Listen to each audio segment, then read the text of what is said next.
আজি মুহূৰ্ততে মই ক'ব আজি ইউএন একাডেমীয়ে 2002 এষ্টাব্লিছ কৰাৰ পিছৰ পৰাই আমি মা সৰস্বতীৰ নামত পূজা পৰ্বটো প্ৰত্যেক বছৰত কৰি আহিছোঁ।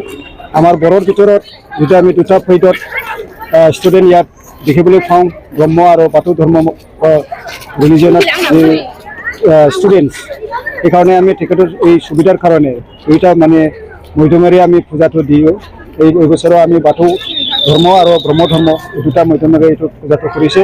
ইয়াৰ আমি শান্তি প্ৰগতি আৰু শিক্ষা দীক্ষা যাতে উন্নতি হয় আৰু আমি সমাজত যাতে ভাল কিবা কৰি উগ্ৰগতি কৰিব পাৰে, শান্তি বজাই ৰাখিব পাৰে, এইটো মানে আমি ব্লেছিং বিচাৰি পেলাই বহুত দান বিচাৰি পেলাই আমি সদায় এই পৰ্বটো পালন কৰি আহিছোঁ।